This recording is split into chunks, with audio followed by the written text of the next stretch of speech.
The reason you're still stuck in life has nothing to do with how hard you work. In fact, some of the hardest working people are the ones going nowhere the fastest. Strange, isn't it? You wake up early, you push through the day, you do what you're supposed to do, and yet nothing really changes. Have you ever felt that? That quiet frustration when you realize you're tired, but not progressing, like you're running, but somehow staying in the same place? If you've ever felt that way, then this story might feel a little too familiar. Michael Turner was 39 years old. Every morning he woke up at 5:30, not because he wanted to, but because he had to. His alarm would buzz in the dark. The room was cold, silent. For a few seconds, he would just lie there, staring at the ceiling, not thinking about goals, not thinking about dreams, just calculating.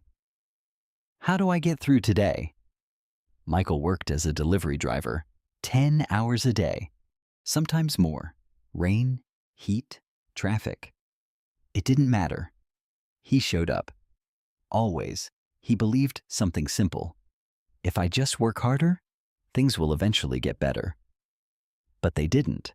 Bills kept stacking. His savings barely existed. And the worst part? It wasn't the money. It was the feeling. That quiet voice inside his head that kept asking, "Is this it?" Have you ever heard that voice? The one that shows up when everything gets quiet? One evening, after a long shift, Michael stopped at a small cafe near his route. Not because he had time, but because he needed a break. His body was tired, but his mind was louder. He ordered the cheapest coffee and sat down by the window. That's when he noticed her. An older woman, maybe in her late 60s. Calm, still, while watching people pass by like she understood something they didn't. Michael didn't mean to stare, but something about her presence felt different. After a few minutes, she looked at him and smiled. Not the polite kind, the kind that feels like she sees through you. "You look exhausted," she said gently. Michael let out a small laugh. "Yeah, long day." She tilted her head slightly. Long life?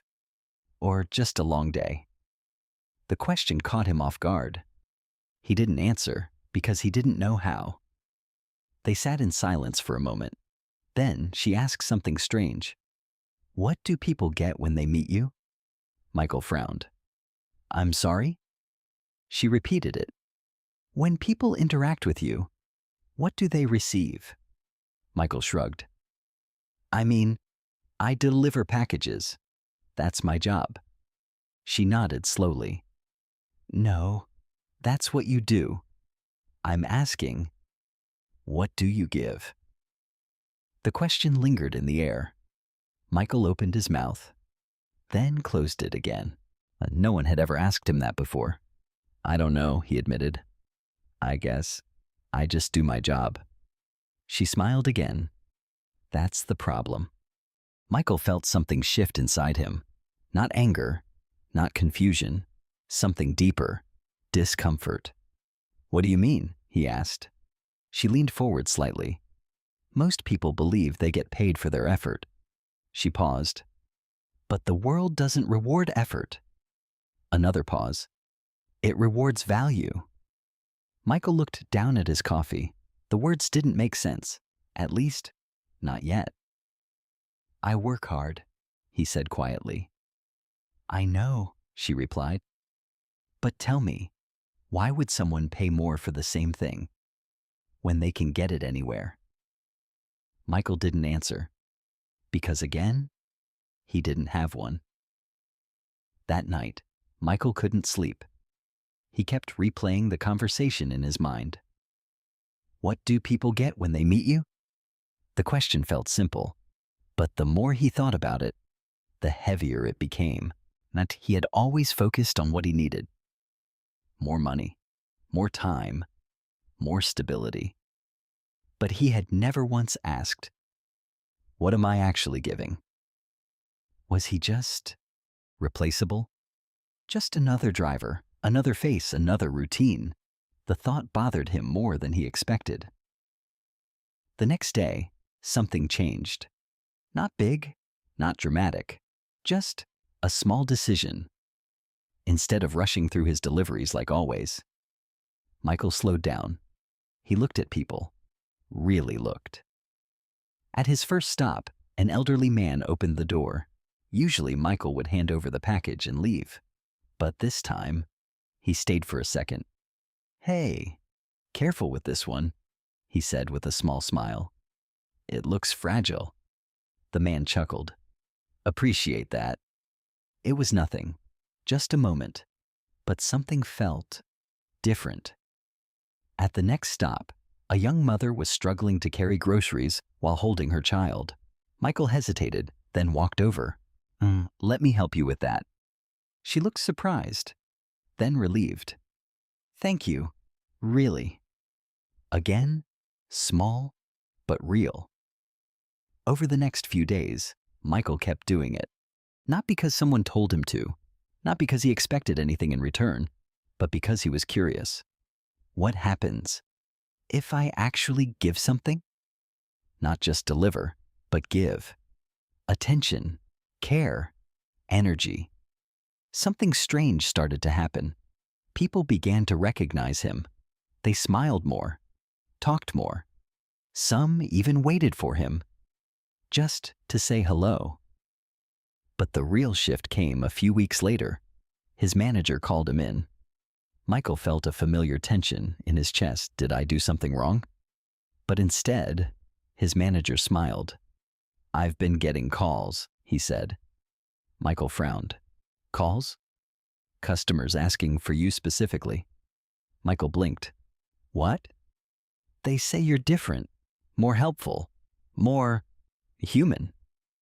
Michael didn't know what to say. "I was just doing my job," he replied. His manager shook his head. "No, you started doing more than that." That moment stayed with him, because for the first time, effort wasn't what people noticed. Value was. Months passed. Michael didn't stop. He kept showing up, but differently. He wasn't just working anymore. He was contributing. And slowly, opportunities started appearing. A local business owner offered him a side job managing deliveries, then another, then another. Not because he asked, but because people trusted him. A year later, Michael stood in front of a small office. His office. A logistics company he had built from connections and consistency. It wasn't massive, but it was his, and more importantly, he wasn't the same person anymore. One afternoon, he walked back into that same cafe, the one where everything had started, and there she was, sitting in the same spot, calm, still, like nothing had changed. He smiled as he approached. "I've been looking for you," he said. She looked up and smiled. "I was wondering when you'd come back." Michael sat down. "I think I understand now." She raised an eyebrow slightly. "Oh." He nodded. "People don't pay for effort. They pay for value."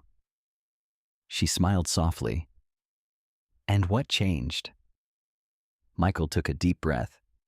"I stopped asking, 'What can I get?' and started asking, 'What can I give?'" She nodded. "That's when life begins to move." Now let me ask you something. What do people get when they meet you? Not what you do, not your job title, not your effort, but your value. Because the truth is, you are not stuck. You are not behind. You are not unlucky. You're just asking the wrong question. Stop asking, "Why am I not getting more?" Start asking, "What am I giving?" Because the moment that changes, everything changes. If this story made you pause,